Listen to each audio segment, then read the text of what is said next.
Bonjour, bonjour à vous, chers amis du signe du Lion. Je vous souhaite une très belle et très lumineuse nouvelle année, pleine de rêves, pleine de réalisations. J'espère que vous allez tous très bien et je vous souhaite la bienvenue sur ma chaîne YouTube pour votre guidance de ce mois de janvier 2024. Cette guidance, pour ceux qui me suivent depuis un petit moment maintenant et que je remercie, vous avez l'habitude, cette guidance est effectuée par la lecture intuitive des cartes du tarot.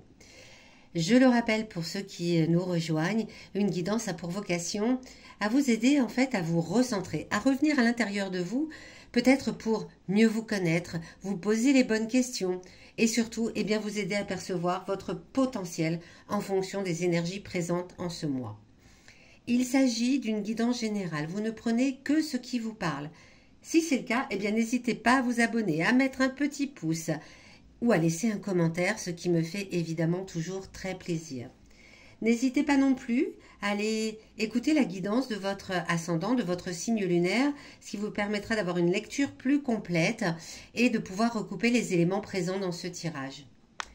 À la fin de cette guidance, je vous donnerai, à l'aide de l'oracle de Béline, 5 journées importantes et surtout les 5 messages qu'elles ont à vous délivrer pour ce mois de janvier.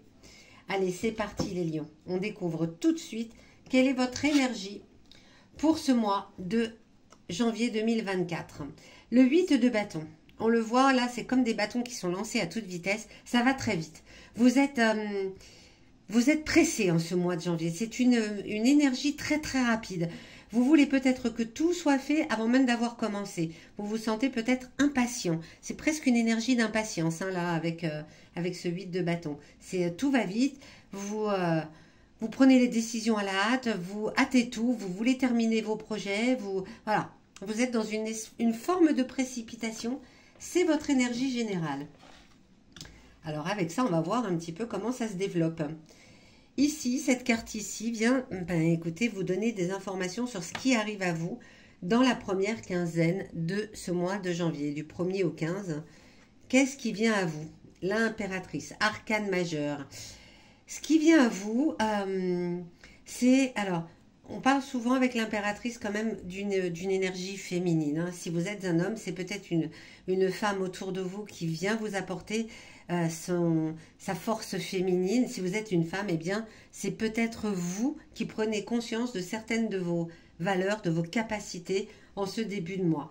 C'est l'intuition de la femme, c'est la douceur de la femme, c'est sa facilité à motiver les autres, à amener des énergies de bienveillance. Vous voyez ce que je veux dire? C'est vraiment quelque chose de très très doux. Donc, précipitation, énergie générale, et dès le début du mois, vous allez peut-être sentir que, bon, je me sens pressée, mais on va mettre la pédale douce. Si vous êtes une femme, vous ressentez votre intuition qui vous dit peut-être d'être plus patiente, cette envie d'aider les autres, de motiver les autres. Et si vous êtes un homme, repérez autour de vous quelle est cette femme qui peut vous apporter cette énergie en ce début de mois. Ici, cette carte qui surplombe le tirage vient vous parler du défi à relever en ce mois de janvier. Quel est-il ce défi? Reine de bâton. Alors, la reine de bâton, c'est marrant parce que ça rejoint un peu l'impératrice au niveau énergie. C'est quelqu'un qui a un intérêt sincère pour les autres. C'est quelqu'un qui aime aider les autres. C'est quelqu'un qui tourne son regard vers les autres. Alors, peut-être que comme elle est dans la position du défi, là, cette reine de bâton, c'est pour vous rappeler que c'est super de vouloir aider les autres, que c'est merveilleux d'avoir un intérêt sincère pour les autres, mais le défi, c'est peut-être de vous remettre au centre de vos priorités, de ne pas donner qu'aux autres, de penser à vous. Ça va peut-être être votre défi, car on sent que vous avez, qu'il y a quelque chose là qui arrive en ce début de mois, ou avec envie de motiver les autres, envie d'aider les autres, et là, le défi vient vous dire, peut-être que commence par t'aider toi-même, commence par prendre soin de toi, commence par à t'occuper de toi. C'est dans la position du défi. Donc d'essayer de vous faire passer avant les autres. Ici, cette carte, elle vient vous donner un message qui vous vient de votre passé. Que ce soit votre passé lointain ou récent, peu importe, c'est un message en tout cas qui vient vous donner une information qui va vous être précieuse en ce mois de janvier pour réussir peut-être justement à surmonter ce défi, peut-être à ne pas trop précipiter les choses. Peut-être une situation qui vous vient du passé, qui vous rappelle un petit peu ce qui est en train de se mettre en place ici avec ces 3 cartes, et qui vient vous rappeler bien, dans le passé, est-ce que j'avais bien fait? Auquel cas, je réitère, dans le passé, est-ce que ça ne m'avait pas apporté le résultat satisfaisant? Auquel cas, j'évite de recommettre les mêmes erreurs, ou les mêmes expériences en tout cas. Le 3 de denier. Le 3 de denier ici est inversé. Alors, on vient parler peut-être un petit peu de vos finances. Est-ce que tout ça n'a pas trait avec une peur du manque d'argent? Est-ce que ce que vous faites, ce que vous essayez de mettre en place, de faire passer peut-être les autres avant vous, est-ce que vous êtes dans un métier où vous aidez les autres, peut-être dans un métier médical, thérapeutique, etc., où votre priorité est de faire passer les autres? Parce que là, on vient vous parler aussi du fait que ça a un lien avec l'argent. Est-ce que dans le passé, vous avez fait passer peut-être cette forme d'attrait pour les autres pour pouvoir gagner de l'argent, ce qui n'est pas en soi un mal, hein, surtout si c'est votre corps de métier, bien évidemment, c'est important. Mais du coup, est-ce que c'est ce qui vous a fait avancer, de penser d'abord à gagner une forme d'argent, enfin un bien matériel avec cela? Est-ce que c'est ça qui vous a fait avancer? Auquel cas vous continuez. Ou au contraire, est-ce que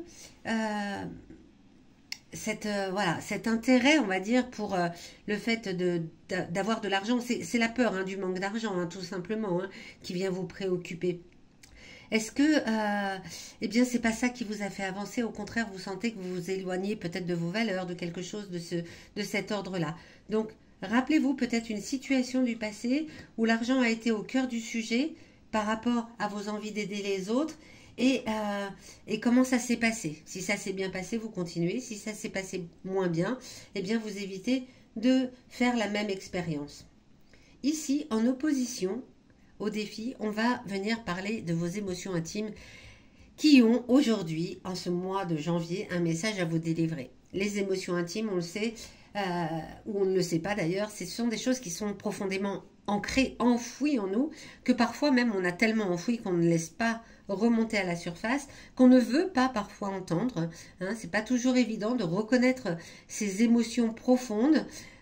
Parfois on n'en est pas fier, parfois on n'est pas fier de ce qu'on ressent au fond de soi. Pour autant, ici, si cette carte est placée là, c'est que vos émotions intimes ont quelque chose à venir vous délivrer. Ok, le 2 de bâton. Le 2 de bâton. Vos émotions viennent vous dire que vous avez du courage. Elles viennent vous rappeler votre courage et votre force à aller au bout des choses, à toujours, voilà, à toujours aller jusqu'au bout des choses, jusqu'à la réalisation de ce que vous souhaitez. Ça, c'est ce que vous avez de profondément enfoui en vous. De ce fait, rappelez-vous ce courage, rappelez-vous cette force que vous avez d'aller jusqu'au bout des choses. Et peut-être aussi, elle vient vous rappeler qu'il faut faire passer vos propres besoins avant ceux des autres. Hein. On est dans un alignement parfait de ces 3 cartes qui viennent vous en parler. Donc de refaire, en plus elle est complètement, voilà, en opposition à celle-ci qui est un défi où on vous dit attention c'est bien, mais peut-être que te faire passer en priorité, et bien là vos émotions intimes viennent vous le rappeler aussi. Alors où est-ce que ça va nous mener tout cela à la fin du mois, dans la dernière quinzaine de ce mois de janvier? Le 8 d'épée, ok.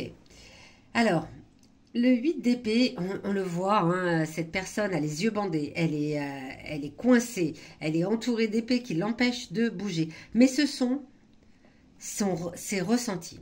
C'est pas forcément la vérité. En tout cas, à la fin du mois, vous vous sentez comme vous êtes bouleversé par quelque chose et vous vous sentez alors en conflit, en crise. Je pense avec vous-même. Je pense avec vous-même parce que ça va être certainement compliqué de relever ce défi, de vous faire passer en priorité, d'écouter vos émotions qui vous le rappellent. Et du coup, vous êtes complètement coincé à l'intérieur de vous-même. Il faut surmonter cela, mais à la fin du mois, vous allez le ressentir. Vous allez le ressentir, ça va même vous bouleverser.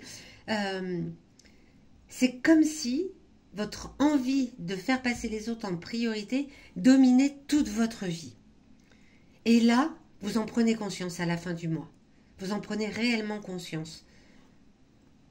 Ok, c'est une forme de crise, hein, voilà, qui vient de crise, mais pour avoir une prise de conscience essentielle pour vous faire avancer.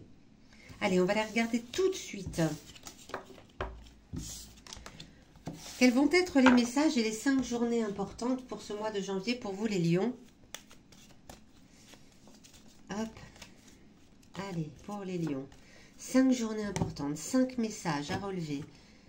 Ok. Le 31, allez, la fin du mois, bim. Le 11 janvier. Le 2. C'est marrant. Le 30, la fin du mois. Et le 21. Ok, bon, on sent au début du mois des énergies qui sont plutôt vacillantes. Sur la fin du mois, ça s'arrange un peu, même si on rentre en crise avec soi-même, en conflit avec soi-même, mais on sent que c'est pour faire avancer. C'est vraiment sur la fin du mois, puisqu'on parle du 30 et du 31 janvier. Le 2, alors tout à l'heure, on parlait d'une influence féminine avec l'impératrice. Si vous êtes un homme, eh bien vraiment, on vous incite à vous rapprocher de cette influence. Et si vous êtes une femme, n'hésitez pas non plus, même si vous écoutez votre intuition et votre force intérieure, votre petite voix intérieure, n'hésitez pas non plus à en parler avec un homme. Le 2 janvier. Le 11. Alors, le 11, vous vous sentez pas terrible. Voilà, il y a une ambiance un peu trouble. Méfiez-vous des échanges que vous pouvez avoir le 11 janvier. Ne communiquez pas trop sur vos ressentis, sur vos émotions. Le 21, eh bien là, on vous incite également à être prudent. À être prudent sur un peu dans tous les domaines de votre vie. Le 21, faites attention. L'énergie change à la fin du mois. Parce que le 30, eh bien, vous avez envie de plaisir avec la table. Voilà, c'est la bonne humeur et le plaisir qui revient faire surface. Pour le 31, ressentir carrément de la passion. Alors, la passion, c'est super. C'est vibratoire. Ça fait plaisir, ça fait du bien. Mais ça peut également engendrer quelques tensions. Puisque, voilà, tout ce qui est passionnel peut être aussi un peu trop. Donc faites attention à cela, mais laissez-vous embarquer par les bonnes énergies de la fin du mois. Je ne doute pas qu'en février, cela va se ressentir. Voilà, amis Lions, j'espère que cette guidance vous aura aidé, parlé, aiguillé, conseillé, peut-être répondu à des questions que vous vous posez. Dites-le moi dans les commentaires surtout. Et moi, je vous donne rendez-vous à la fin de ce mois de janvier pour votre guidance de février. D'ici là, si vous avez besoin d'une guidance personnalisée, n'hésitez pas. Vous avez tous les liens sous cette vidéo pour me joindre. À bientôt.